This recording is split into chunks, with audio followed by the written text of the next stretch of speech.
March 7th, 1945.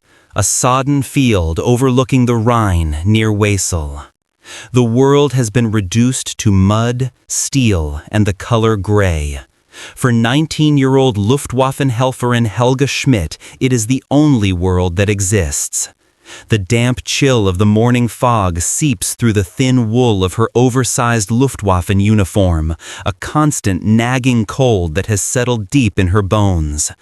It is a cold that hunger has made impossible to ignore. Her stomach is a hollow, aching knot, a familiar companion for the last 3 years. You are here, with her, huddled behind the sandbagged parapet of an 88mm flak gun. The colossal weapon, silent for now, points its long snout into the impenetrable white mist like a blind, waiting beast. The air smells of wet earth, coal smoke, and the faint metallic tang of spent cordite. Every sound is muffled, distorted by the fog. The drip of water from a splintered pine, the nervous cough of a boy from the Hitler Jugend, no older than 15, manning a machine gun nest nearby. The distant, rhythmic crump of artillery that has become the dreary heartbeat of their existence. Helga clutches a tin mug, its contents a steaming, bitter brew the quartermasters call café. It is a lie. There is no coffee. It is roasted acorns and chicory, a dark, watery fluid that offers the illusion of warmth but no comfort. This is her breakfast. Beside her, on a dirty ammunition crate, sits her ration for the entire day. A single, dense slice of Kriegsbrot, war bread. It is dark gray, heavy as a stone, and flecked with the telltale fibers of sawdust used to extend the flour. To eat it, you must have strong teeth and a stronger will. She thinks of food constantly, not of feasts or banquets. Her imagination can no longer stretch that far, but of simple things. A potato boiled in its jacket with a pinch of salt, a real egg, an apple, crisp and sweet, its skin shining. These are fantasies as distant and unattainable as the pre-war memories of her mother's kitchen in Essen, a place now likely pulverized into the same rubble that chokes every city along the river. The Reich's propaganda posters still show heroic, smiling families around laden tables, but reality is this gray bread and the gnawing void inside. The hunger is a weapon, she realizes. It grinds you down, sanding away hope, leaving only a dull animal instinct to simply survive until the next meager ration. A crackle from the field telephone breaks the silence. The battery commander, a weary, hollow-eyed Hauptmann with a face like crumpled parchment, takes the call. His posture stiffens. He barks a few short commands. There is a new tension in the air, a subtle shift in the muffled sounds around them. The scrape of steel as ammunition is readied, the metallic click of a rifle bolt being drawn back. The artillery has stopped. That is the first sign. The silence that follows is louder, more terrifying than the bombardment itself. It is a predatory silence, full of unseen movement. The fog is no longer a blanket. It is a shroud. Helga's job is to help track targets and relay firing coordinates, but there is nothing to see, nothing to track. There is only the waiting.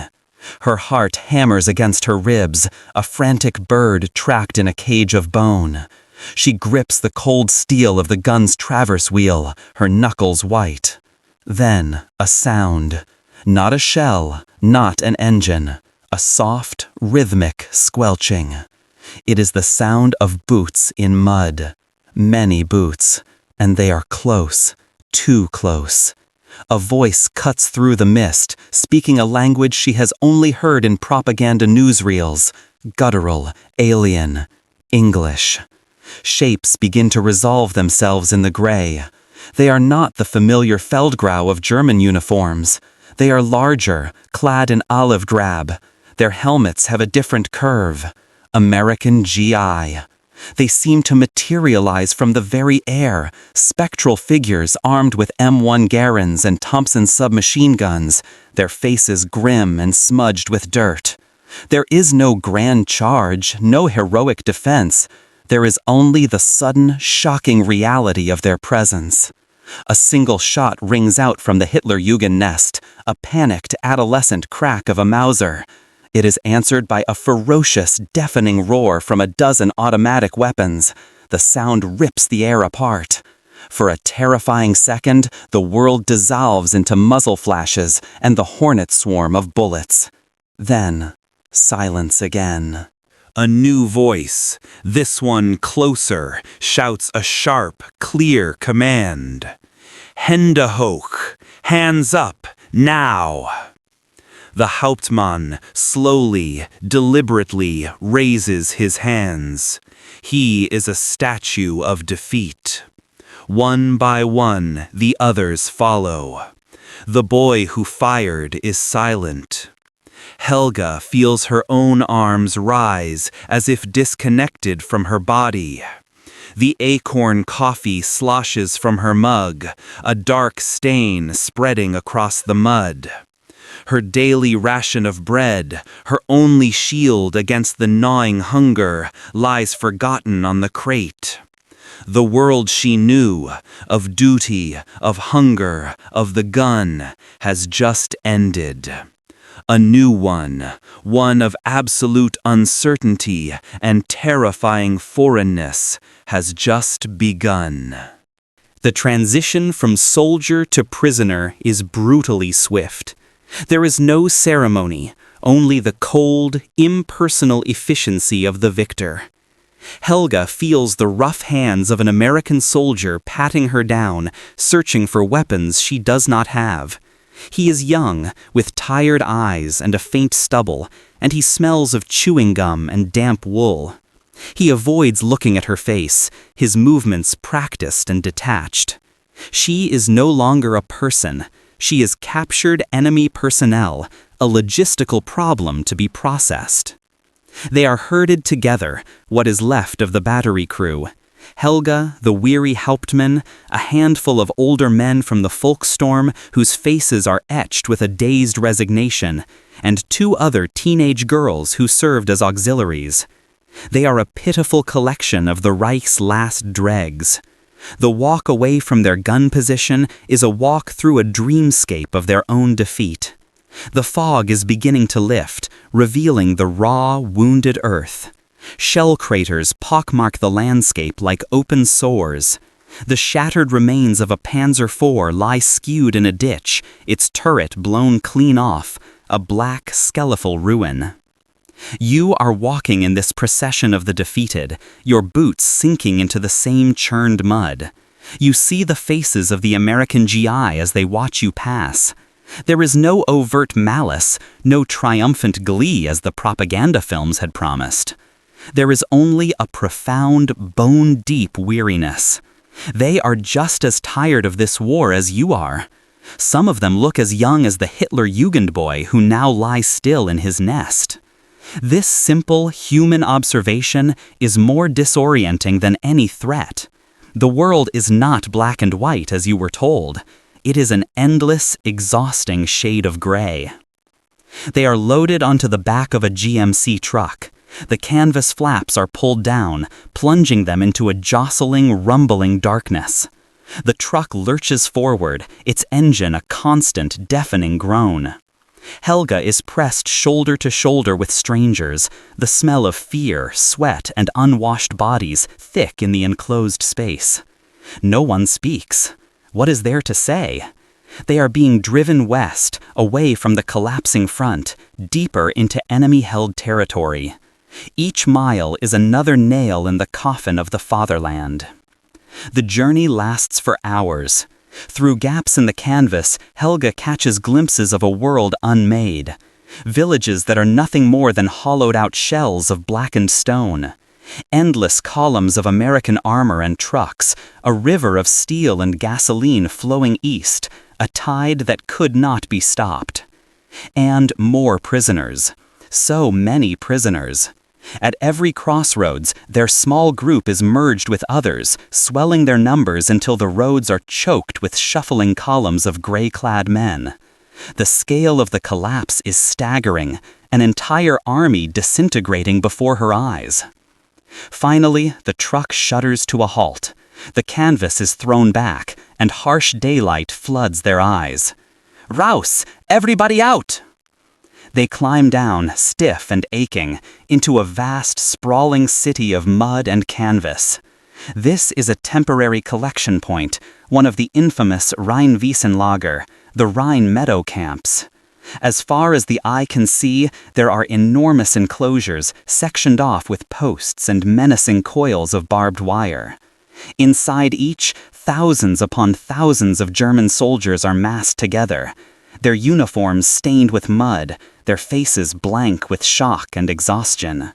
There are no barracks, no buildings, just the open, muddy ground and the indifferent sky. Helga and the other women are separated from the men, led by a stern-faced military policeman to a smaller, segregated compound. It is just as bleak. A few large, mud-spattered tents have been erected, but the ground is a quagmire. The air is thick with the smell of damp earth and human misery. This, she thinks, is the end of the line. This is where they will be left to rot. The stories from the Eastern Front of starvation and death in Soviet camps flood her mind. She feels a cold dread grip her, a fear more primal than the fear of shelling. It is the fear of being forgotten, of simply ceasing to exist in a muddy field in the middle of nowhere. She stands with a small group of other captured women, nurses, auxiliaries, signal operators.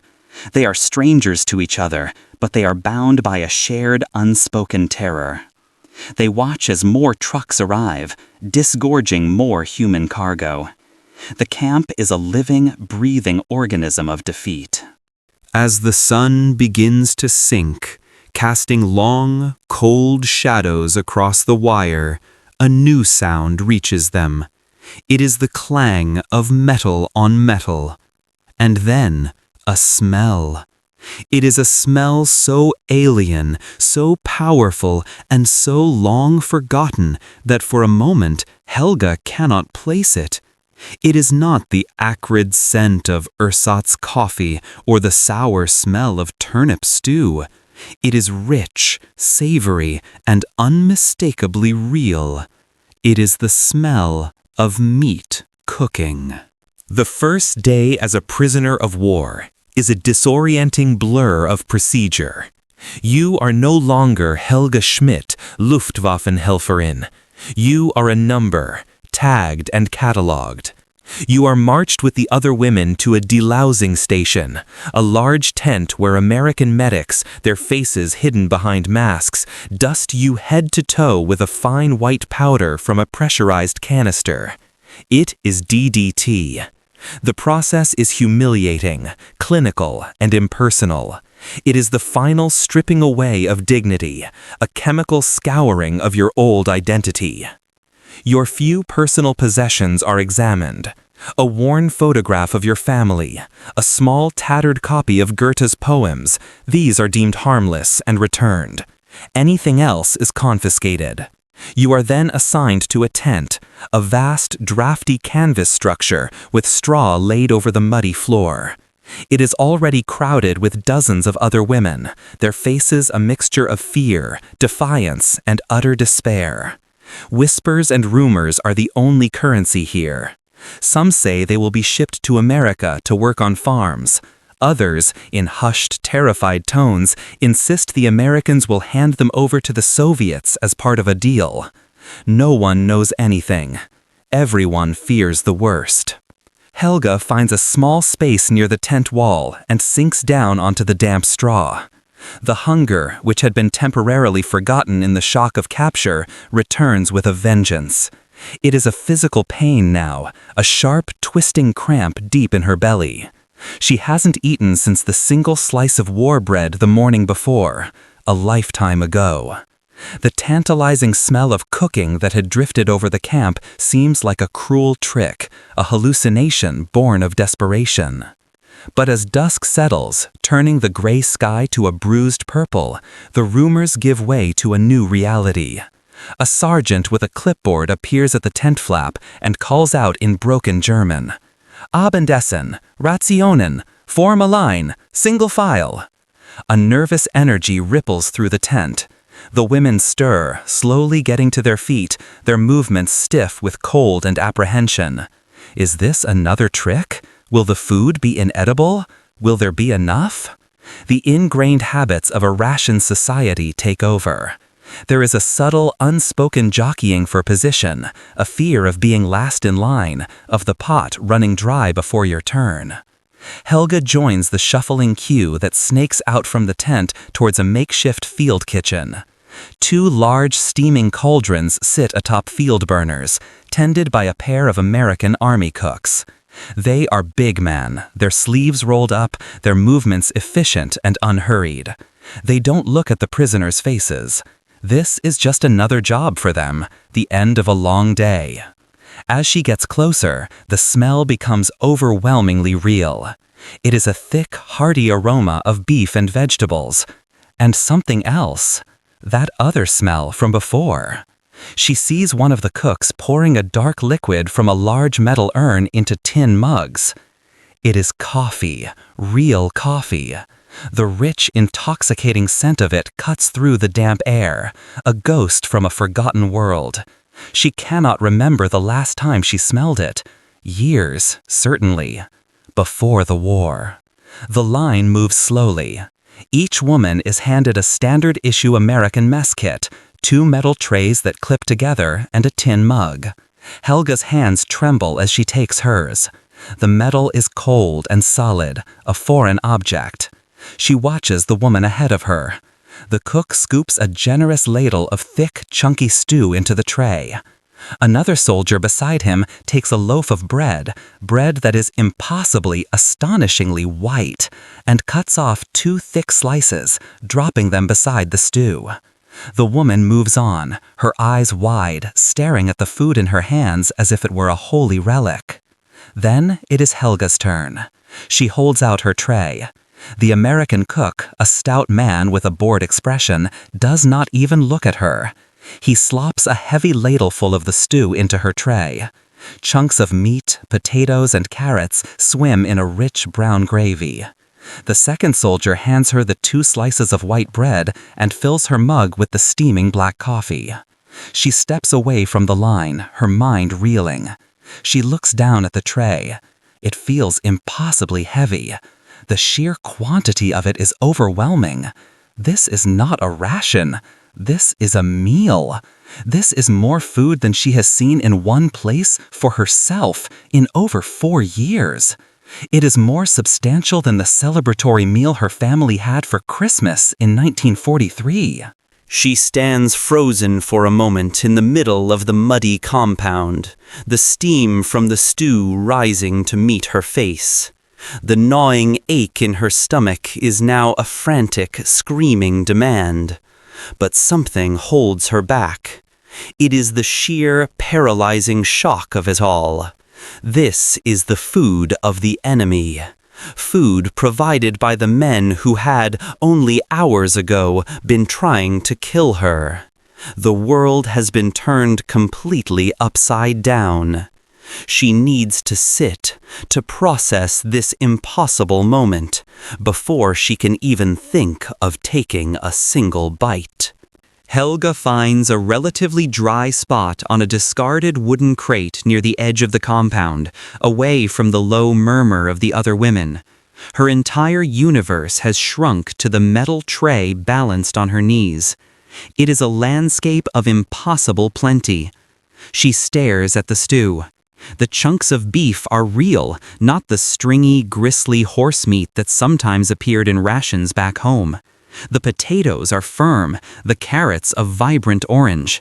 It is not the gray, watery turnip gruel that was the staple of the barracks. Then the bread. She picks up a slice. It is soft, pliant.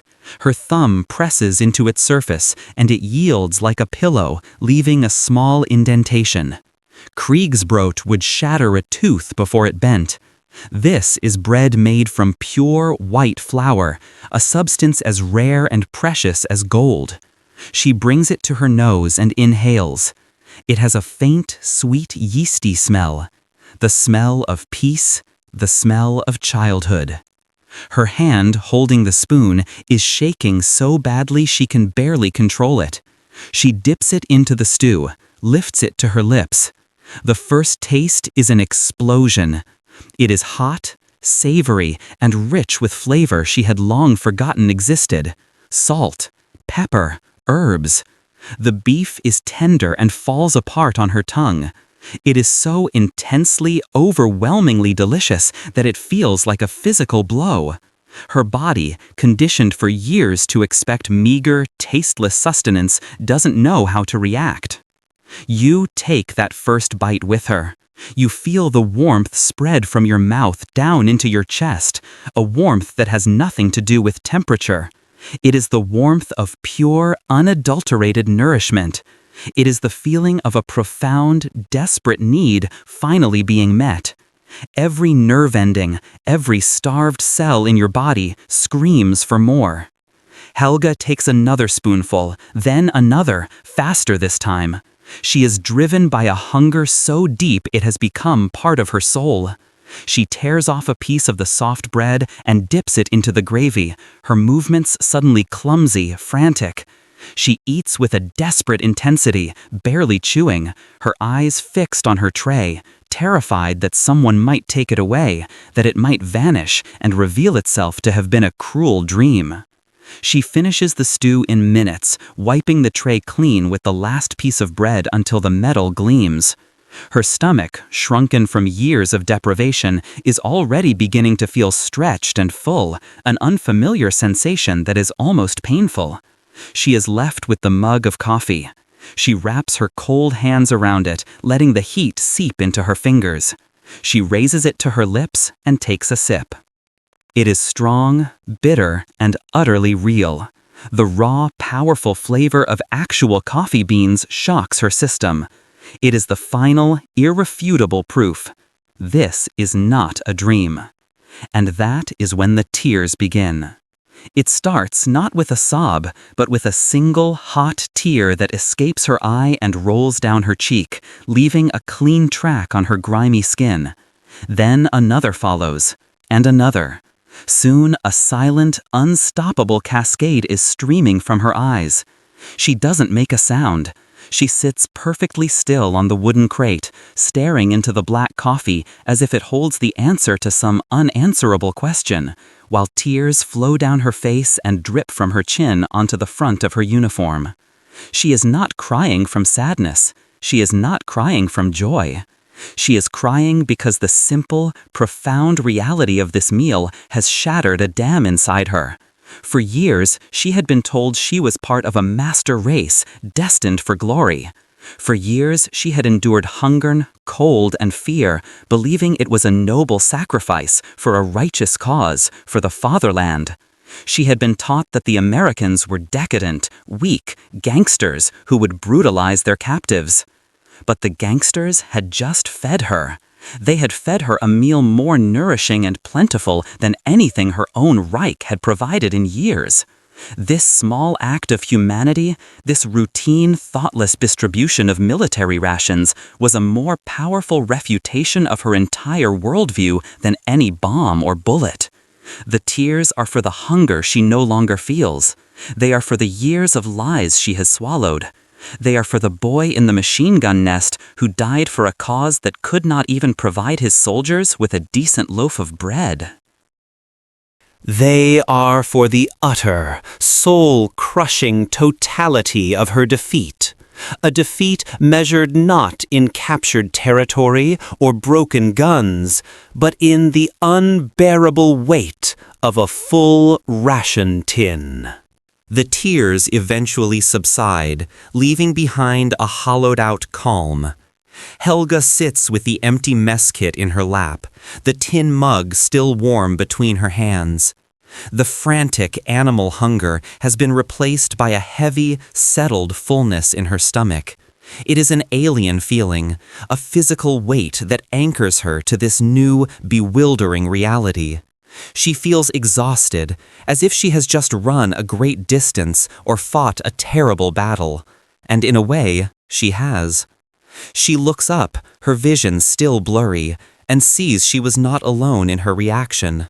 Across the muddy compound, the other women are in various states of quiet shock. Some sit in small silent groups, staring into the distance.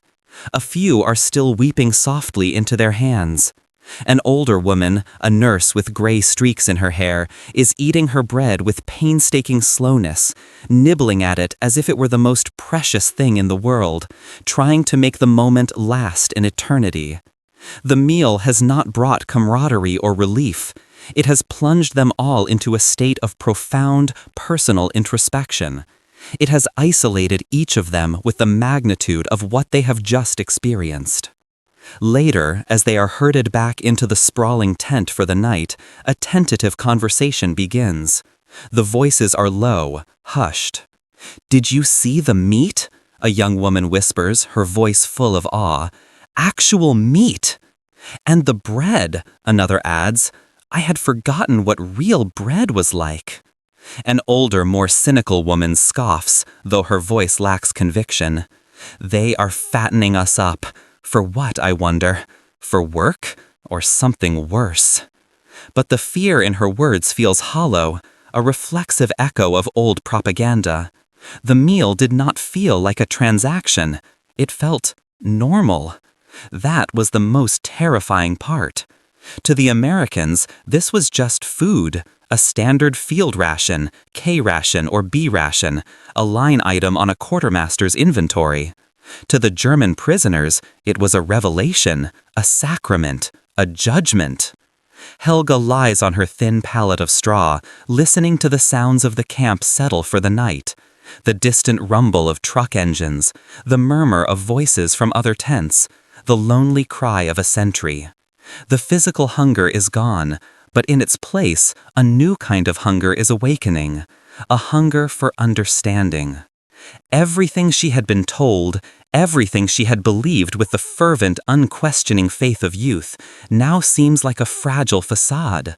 The leaders who had demanded her total sacrifice had fed her on lies and sawdust, while the enemies they had painted as monsters fed her on beef and white bread. How could this be? If they were wrong about the food, what else were they wrong about? What about the camps the BBC broadcast spoke of? What about the master race? What about the promised Endsieg, the final victory? The foundations of her world have been washed away by a simple bowl of stew.